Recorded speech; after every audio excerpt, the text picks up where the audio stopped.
Hey everybody, this is D Hunter bringing another action figure review. Today we're going to be looking at the Amazing Yamaguchi Deathstroke figure from Revoltech. Now I've never bought a figure from Revoltech before, from this Yamaguchi line. I didn't realize they were the 1/12 scale. I always thought they were a different scale, so I sort of ignored the line.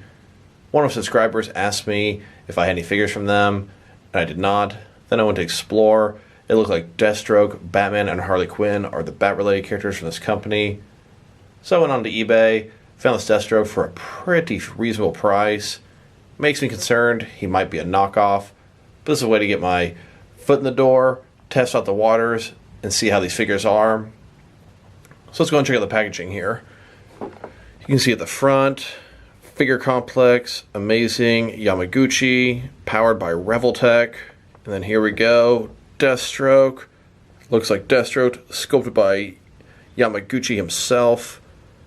DC, Justice League, Warner Brothers, DC. Here he is in the package. Looks like he's got a machine gun, couple grenades, two different heads. Got the unmasked Slade Wilson head. I always think that's pretty cool.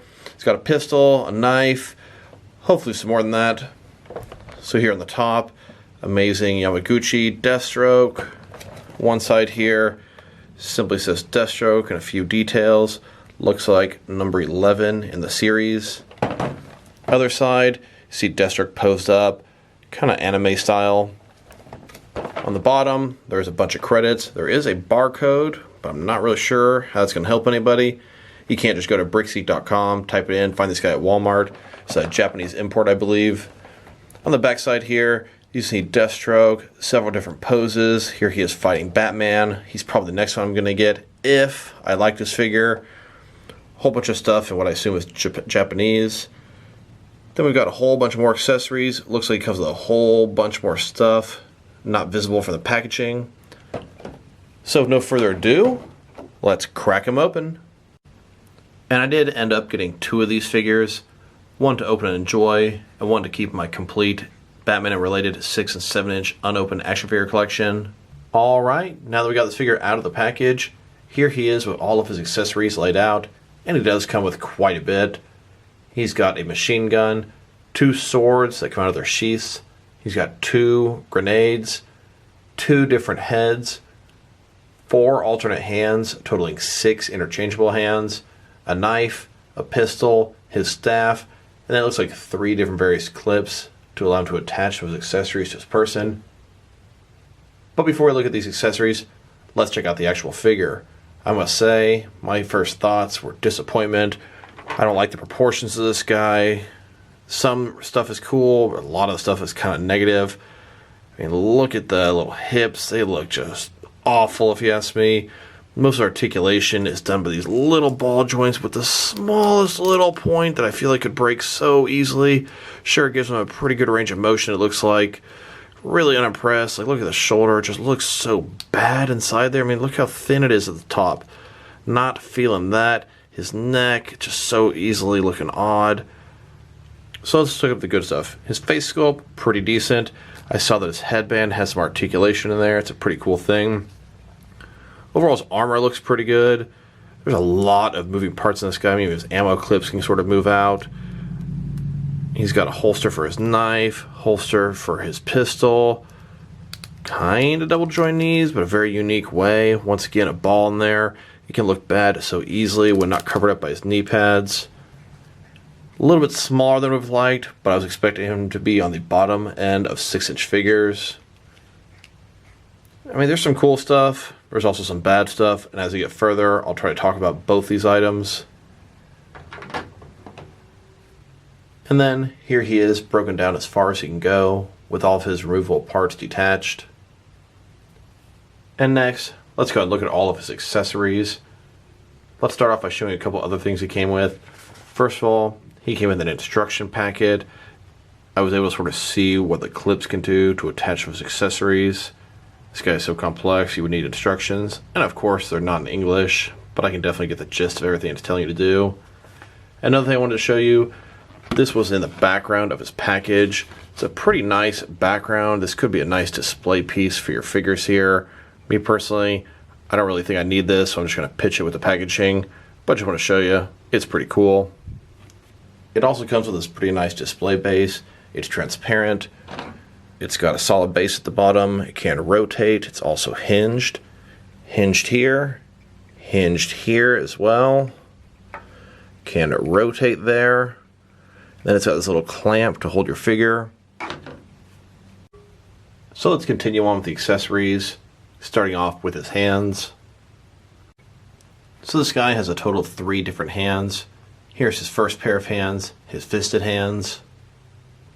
Here he is with his second pair of hands, sort of open hands, maybe some grabbing hands. And here he is with his third pair of hands. These are his gripping hands. They've also got a trigger finger. These are probably going to be my main default hands for this guy, as I really want him to be able to grip and hold his weapons. He should have also came with a standard pair of gripping hands. He doesn't really need his trigger finger to hold his sword or his staff. That annoys me a little bit. Next, let's check out his heads. He's got 2. The one on the left, his unmasked head, Slade Wilson, and the one on the right, his masked head, Deathstroke. So here's how his body looks after you pull off his masked head.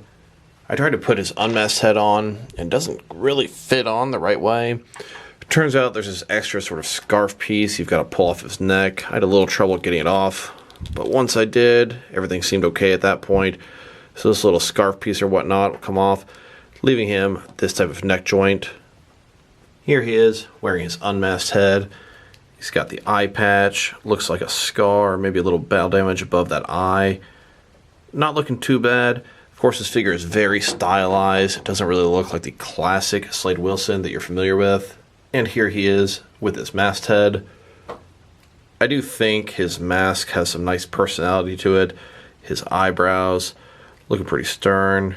The sculpting is not bad on this head at all. Here he is holding his alternate head as if he has his helmet off. Here are his 2 grenade accessories. These things are fairly basic. Solid green color. Got a little handle there. It's got a little peg on the back. He's going to be able to hold these with his open hands. And these grenades do not attach to him in any way, shape, or form, at least as far as I can tell, which is pretty disappointing because all you need is a couple of holes for the pegs to go into. He does have a couple of permanently attached grenades to the back of his belt. That hole in his belt is probably for something else. It's way too big for those grenades. Just wanted to point that out. Little missed opportunity. I'd love to hook him up to the side of his belt. Here he is holding his grenade. He can actually hold it with his open hand in a cool throwing-like pose. I do like that. The grenade itself has a little peg, and it fits into a peg hole on his hand. Like so. Pretty nice little feature. But of course, if you have him in any kind of throwing pose, it'll expose some of his really bad looking joints. You can see those balls inside of his elbow area, and they look really bad, really thin, even inside of here, not like what I'm seeing. Sure, I can pose this guy in a certain way where you can't see that, but I really hate having to worry about that when posing my figures, getting them from just the right angle so it doesn't expose how bad some of the aspects look. Now let's look at his knife. This thing has a decent sculpt at the top, a little bit of ridges in the back, black handle, little silver at the bottom, silver up top, not much else going on. Here he is holding his knife, and here he is holstering his knife. And here's his pistol. This thing, solid black, a little bit of sculpting throughout the gun. And here he is holding his pistol, and then holstering it. And now here's his staff. Silver staff, a little bit of black in there, a little bit of an indent there as well. Here he is holding his staff. The thing seems a little too small to me. He can hold it with either one hand or with 2. And of course, you have to have him hold this staff with his trigger finger hands. A little bit dumb, but doesn't look too bad. But it really could use some standard gripping hands too, if you ask me. And you've got this little clip or hook type thing. It's got a peg on the bottom, which will fit into a hole in his back. And then a little clamp up here. And that should hold his staff. And I believe when looking at the figure on the back side, it should be able to fit down here, but I don't think it's actually intended to. Up here, there's a different kind of item sticking out of a hole in his back. And I think this here will hold his double swords, and then this other one will hold his staff. And I think you're supposed to choose either swords or staff on this one, and then his gun onto this one. At least that's my best guess as to what makes sense. Here he is with the clip in his back and his staff attached. You can have it diagonal like so, and it looks pretty good on the front. This is how it'll look on the back. Thing can rotate if you wanted it up and down as well. I don't think it makes much sense putting it down here. I think it'll just look stupid. But for those of you who are curious, I don't think it looks very good down there. And that's how it looked on the back. Sure, you could rotate it pretty much any direction you want, but diagonally, that is just not how I'm used to seeing my Deathstroke with a small little staff sticking up like that. Now we've got his two swords. They were removable from these sheaths. Silver blade, golden handle with some sculpting detail, and the sheath looks okay on this side. You can kind of see through the edges. Not really fond of that. And then it's got a peg that should attach to something. Here they are in the sheath, and here they are out of the sheath. Here he is holding both of his swords. Looks pretty decent there. So the figure came with this piece attached to the peg hole in his back, and that piece has some articulation to it, and it looks like this other piece here is going to attach to that piece to his back and hold both the swords. So let's see how that works. So here's that item into the hole in his back. It came like this in the package.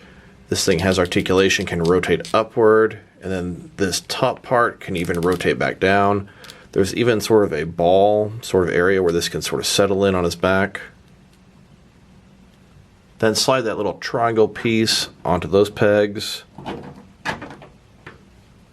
And then you can attach them to his back like so. Looks pretty cool, but it's a little bit overly complicated, and I don't really like how you have to choose between either the staff or the swords.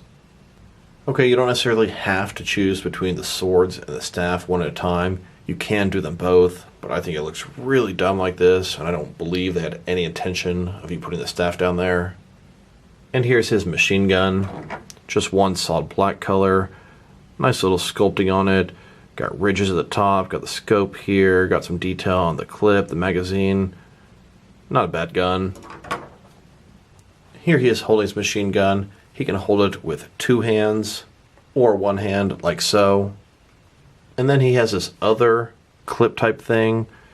This is actually intended to go through the trigger of the gun, and then the peg here would go into that belt on his back. Here's his machine gun attached to the belt on his back. Actually doesn't look too bad. I mean, it's a little busy back there, but I'm pretty sure they intended you to either have the two swords in the gun or the staff in the gun. Here he is with the staff and his gun. When you put the staff on his back like that, it actually sort of holds the gun in place and makes it even more secure. Now that we've taken a pretty good look at both the figure and all of his accessories, next let's check out the height of this guy. So from bottom to top, this guy's sitting at right about 6.5 inches, which will translate to about 16.5 centimeters. Now let's check out his articulation, and he has quite a bit. This is one of the most articulated figures I've ever come across, but I really don't like the way a lot of it is executed. Some of it's too loose, some of it's too tight, some of it looks bad. Some of it falls apart, kind of reminds me of some of the early Mafex figures. There are three parts of this figure that fall apart really easily for me. His head, his waist, and one of his ammo clips. So, let's check it out. Starting with his head here. His head is a little bit different. His masthead is unmasked head. His masthead, only part of the head. His masthead is a full thing. That's why you have to take a piece of the neck off when you attach the different heads. So this one has a ball at the middle. Once you attach it, it can rotate. He can sort of nod up and down, and he can tilt from side to side a little bit. He's also going to have articulation at the base of the neck. It can also rotate, and it can also go forward and back a little bit as well. His bandana is articulated. That's pretty cool. It can rotate around, and it's hinged as well. That's pretty impressive. Shoulder pad here. It's got a ball joint on the inside, can rotate outward, and it can cover up his shoulders up and down. Shoulders have two balls inside of here. They sort of crisscross, allowing you to give it the normal articulation up and down motion. You can rotate it both here at the base where the bicep is and at a shoulder. It can look bad very easily. See how it sort of drops down, just looks awful. You want to use a shoulder pad to cover that up. I really don't like how you can expose the joints so easily. Elbow here, not exactly double jointed, but can go in pretty far, and it can rotate both at the top and the bottom. Ball joint his wrist can rotate, and it's hinged as well. He also has a ball joint here, sort of like a butterfly joint. You can go in and out, and it's attached down here, which is very odd. Two ball joints in his torso. First one has more range of motion than the other one. They can both rotate, and they can both allow him to go in and out. And now let's check out his bottom half. So he's got these ammo pouches. These are on a ball joint, which is very odd. They can go up and down and rotate outward. Not sure why you'd want them to be so articulated. Pretty odd. Legs here. Has 2 points of articulation. One here, one here. You can sort of rotate his crotch area and line it up properly. They can go up about that far. It will allow him to sit. Then go back. Then go outward about that far. Then you can also rotate it here.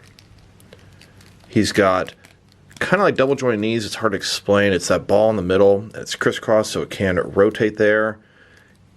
Not quite double jointed, but it gets back pretty far. It can also rotate the top and the bottom. And then if you turn it, you could potentially rotate his leg outward like so. His knee pad is even articulated. This thing's on a little ball joint. It can rotate. You can have it cover up that joint and all the different poses you can get him into. Looks like it can rotate just a little bit down here. So foot's also on a ball joint, up, down. It can rotate. And it can tilt and rock pretty nicely. Then you got toe articulation in addition to all that. And there are definitely some frustrating aspects of his articulation. My personal figure, his head can come off really easily. When moving around, it just falls right off. Reminds me of these old Mafex figures. I can pop this part out easily, and you can see what I was talking about. The joint is at the bottom here. I mean, his torso comes apart pretty easily. It's not broken, and you can pop it right back in. Just kind of annoying. That stuff's frustrating. The shoulder here, completely stuck. I can't rotate it properly. This one I can, though. Things like that really bother me about this guy. Also, some stuff was stuck. But as I move him more and more, I'm kind of learning how to use it properly and enjoy it a little bit more than I initially did.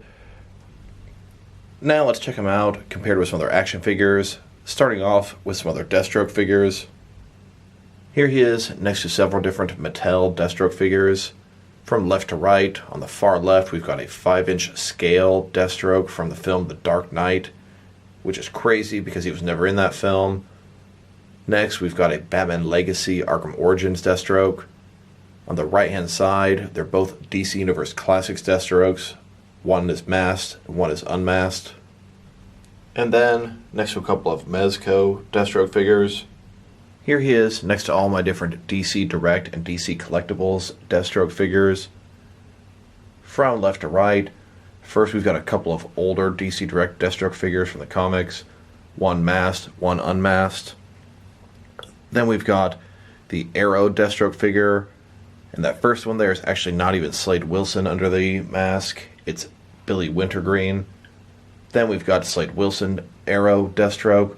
Both of those Arrow figures are amazing. Next we've got the Son of Batman Deathstroke from the animated film. In the center we've got the Revoltech Deathstroke. Next we've got a New 52 Deathstroke. And then 3 Arkham Origins Deathstrokes. And you may wonder why I have 3 of them. One came as a single release, then the unmasked, and the other masked one came in some various multi-packs. Next we've got the DC Icons Deathstroke, and then the DC Essentials Deathstroke. Here he is next to a civilian Slade Wilson that I put together. I wanted him to be pretty large, so I used a wrestling suited figure. The head is from one of the Mezco Deathstrokes. Here he is next to his daughter, the Ravager. Here he is next to my entire Deathstroke collection. Here he is taking his rightful place on my Deathstroke shelf. He's front center for the moment just because he's new, but he's sure not going to stay there. I believe I have all the 6 and 7 inch Deathstroke figures out there. Even some cool accessories for them. Here he is in the middle. Whole bunch of different Deathstrokes. You can see there's Slade Wilson in a business suit. I went ahead and popped that background to the back, at least for now. Like I said, a whole bunch of different Deathstroke figures, and of course his daughter, the Ravager.